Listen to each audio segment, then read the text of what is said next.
चूंकि 26 मई को supreme court ने ऑडियो लीक कमीशन को काम से रोका था, जिसके बाद हुकूमत और कमीशन ने सुप्रीम कोर्ट के बेंच पर एतराज़ात उठाए थे और चीफ जस्टिस समेत 3 जजेस से बेंच से अलग होने का उन्होंने मुतालबा किया था।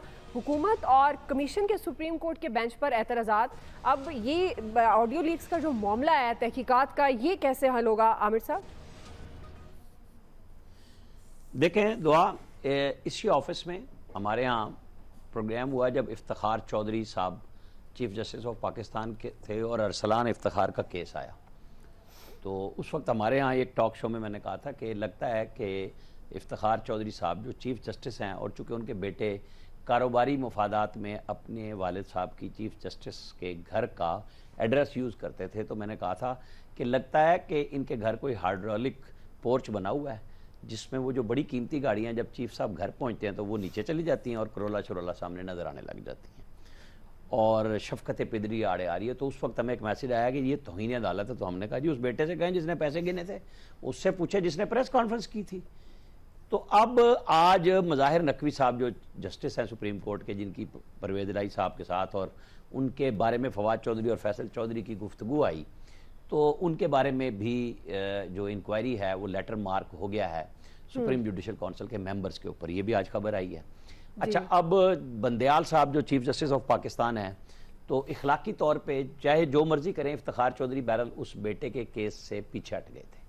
अब इशू ये है कि जो हम ख्याल जजेस कहलाते हैं, सारी गवर्नमेंट पार्टी ये कह रही है, लोग भी बात करते हैं, उन सब के नाम कहीं मीम की सूरत में हैं कि वो उन्होंने जवाब में ये भेजा, उनकी खुशदामन जब गुफ्तगू कर रही हैं ख्वाजा तारिक रहीम की अहलिया के साथ मुबैना तौर पे जो भी सारा कुछ आया उसकी चेकिंग के ऊपर, और 3-4 जजेस के नाम इस तरीके से आ गए।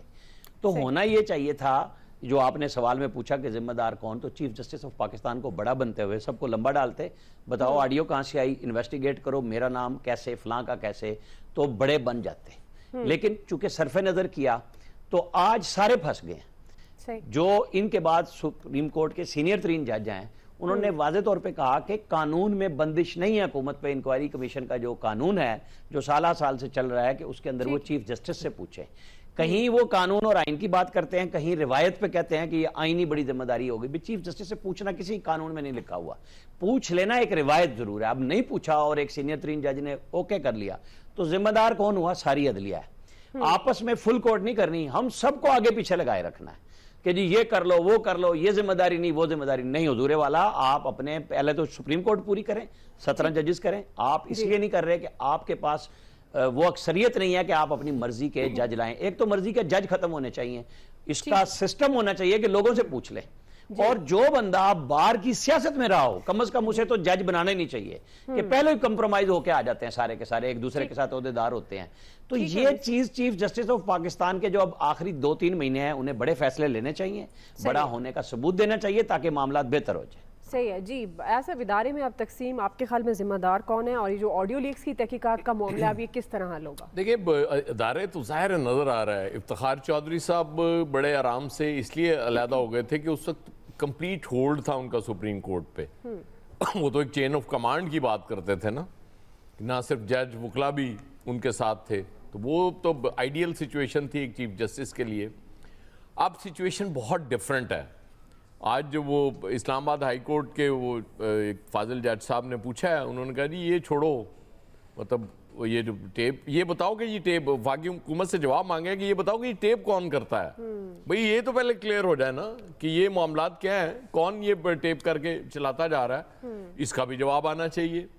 और फिर गालिबन मरखल राना साहब मेरी तस्दीक कर देंगे, कोई तौहीन अदालत की दरख्वास्त भी आई है सुप्रीम कोर्ट में, और ये कमीशन वाले 3 जजेस के खिलाफ कि जब आपने रोका था इनको तो फिर इन्होंने काम क्यों, फिर इन्होंने 1 घंटा काम क्यों किया? राना साहब ऐसे ही है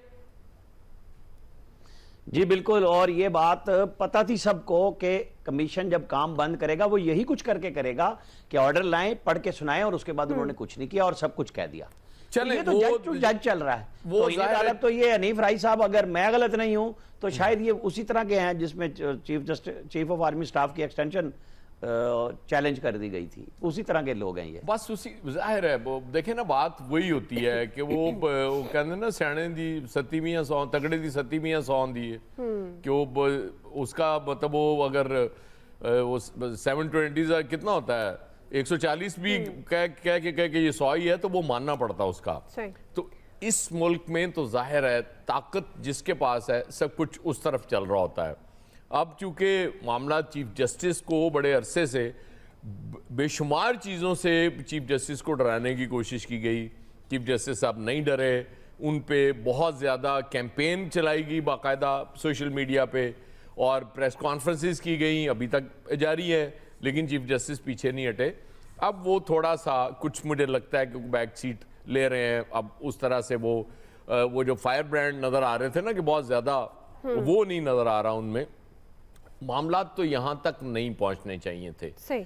क्योंकि जब इस हद तक चीज़ें ख़राब हो जाएं तो फिर उनको ठीक करते करते सदियां लग जाती हैं। हम तो पहले ही बहुत सी चीज़ें ख़राब कर चुके हैं इन 75 सालों में। हमने तो कोई एक चीज़ ठीक नहीं रहने दी। मतलब वो जो नज़र आ रही हो कि यार ये बिल्कुल, मतलब ये जब मीटर लगे होते थे किसी दौर में टैक्सी और रिक्शा पे, तो वो जब लोगों ने वो बार्गेन करनी शुरू की ना कि जी मीटर के बगैर चले, वो भी एक गड़बड़ थी जो कि उसकी इजाज़त नहीं होनी चाहिए थी। लेकिन हम इजी लेते हैं कि कोई नहीं यार ठीक है। चीजें इतनी खराब हो चुकी हैं कि मुझे तो लगता है कि मजीद खराबी की भी गुंजाइश नहीं है इस मुल्क में। मतलब इतनी ज्यादा खराब हो चुकी हैं। बस दुआ करें, आप तो वैसे भी दुआएं, आप जरूर दुआ किया करें। मैं जरूर, अब आपने मुझे कह दिया, ये मेरी जिम्मेदारी हो गई है क्या कि अल्लाह ताला इस कौम पे करम करे, वरना हमने हाल वैसे कोई ये नहीं तो हम छोड़ा। सबको ही दुआ करनी चाहिए अब जो हालात हैं। नहीं, आप दुआ है ना, इसलिए आपकी दुआ सुनी जाएगी। दुआ के साथ दवा भी जरूरी है। देखिए दुआ आमिर तो साहब, पैसे नहीं आमिर मुके, साहब ने राणा साहब फौरन ही जाने दो। बात कर दी है दवा की, कि दवाइयां दुआ महंगी को इतनी बढ़िया हुई हैं। इंपॉर्टेंस क्यों मिल रही है। मैं लफ्ज दुआ की बात कर रही हूँ। नहीं नहीं नहीं, आपकी इम्पोर्टेंस पे हम साथ हैं। नहीं मैं लफ्ज इसमें दुआ कोई की शक बात नहीं की है। है, मैंने फौरन कह दिया है। आमिर साहब, नहीं नहीं, फैसल मैंने भी साहब, आपका कहा है, आमिर मैंने साहब है ना, लफ्ज का नहीं कहा। फैसल साहब, आपके ख्याल में तहकीकात का ये मामला फिर क्या होगा? कैसे हल होगा? भूल गया, फिर जो रट्टा था ज़हन में फैसल आया था गया। आमिर साहब डर गया, अगर दुआ कबूल हो गई तो फिर क्या होगा, इसलिए ने बोला दुआ नहीं छोड़ दवा कर लो। दवा तो इस मुल्क में होनी नहीं है, दवा करने वाली तो इस मुल्क नहीं, अल्लाह मियां इनको सेहत सलामती के साथ और अच्छा करे। बात क्यों ना हो बात दुआ ये है करें। कि तमाम इदारे आपस में लड़ रहे हैं, तमाम इदारे जो है पंजा आजमाई कर रहे हैं, तो अदलिया भी जो है वो पीछे क्यों रहे? कोई एक ऐसा इदारा इस मुल्क में बचा है या कोई ऐसा बासर शख्स इस मुल्क में बचा है जो अपने जो मुतय्यन करदा जो इख्तियारात है उससे तजावज़ ना कर रहा हो? सब कर रहे हैं, अदलिया भी इसमें तजावज़ करने में वो अब क्यों पीछे रहे? लेकिन बात यह है कि अगर आज अदलिया बेलगाम हुई है तो भाई अदलिया को बेलगाम किया किसने? नवाज शरीफ साहब ने किया है, नून लीग ने किया है, तहरीक चला के किया है, जंग लड़के किया है इनके लिए। अब किस बात का रोना रोते हैं? जो अगर वही अदलिया इनके गले पड़ गई है तो इस अदलिया को इतने ताकतवर बनाने वाले भी तो भाई आप ही थे। इसी को, इन्हीं जजेस के लिए जब इन जज को कानून के दायरे में रहने की बात हो रही थी तो आप सड़कों पे निकले थे, फिर आपने एस्टेब्लिशमेंट से डील की थी। ठीक, तो ये तो फिर ठीक है, आज उस वक्त लोग आपको समझाते थे आप ये काम ना करो, लेकिन आपने किया क्योंकि उस वक्त आपको सूट करता था। अब क्यों रो रहे हैं? अब जो उन्होंने पंजाब असेंबली के इलेक्शन के टाइम किया कि आइन में ये नहीं लिखा कि इलेक्शन जो है वो वक्त पर हो, उसके साथ ये भी लिखा हुआ है कि गैर जानिबदार और जानिबदार हो। ये जो मुस्लिम लीग नून ने ये जो रिवायत कायम की है ये आने वाले वक्त में इनके गले पड़ेगी, ये फिर रोएंगे।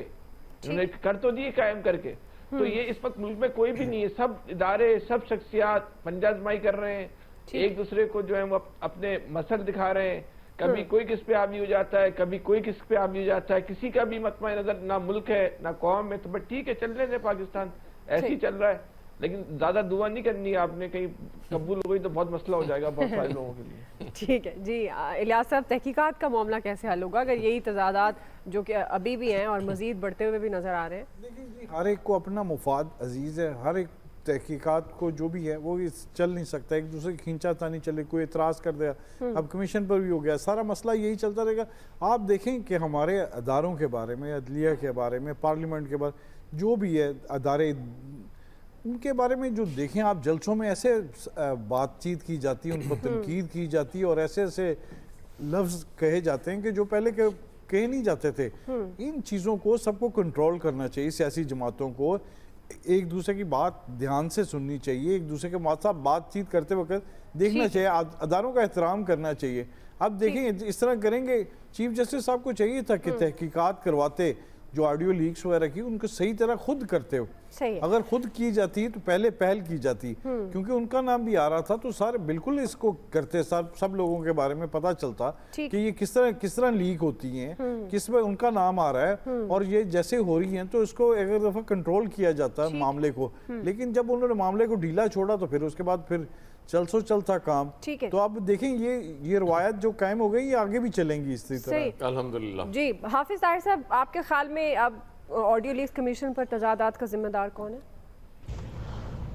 देखिए, मोहतरम चीफ जस्टिस साहब को चाहिए था कि वो और जिन जज साहबान पे एतराज़ है वो कहते जी ठीक है, क्या सिर्फ सुप्रीम कोर्ट में 3 ही जज हैं जो इंसाफ कर सकते हैं, बाकी भी तो मुनसिफ ही हैं।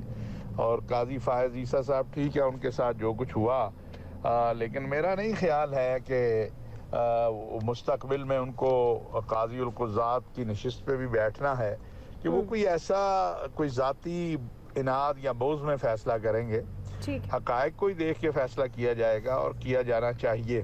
ठीक। तो ये एक अजीब सा हमारे यहाँ जो हकायक का ही निज़ाम तो चला खौफ है, इसीलिए आप देखें अदालत फैसला करती है तो पार्लिमान नहीं मानती, पार्लिमान करती है अदालत नहीं मानती, अदालत कहती है रिहा कर दो, वो फिर दोबारा गिरफ्तार कर लेते हैं। तो ये बेतौकीरी का सिलसिला जो शुरू है ये पता नहीं कहाँ जाके रुकेगा। मुनासिब बिल्कुल सही यही था बात है। कि चीफ जस्टिस साहब इस बेंच में ना बैठते।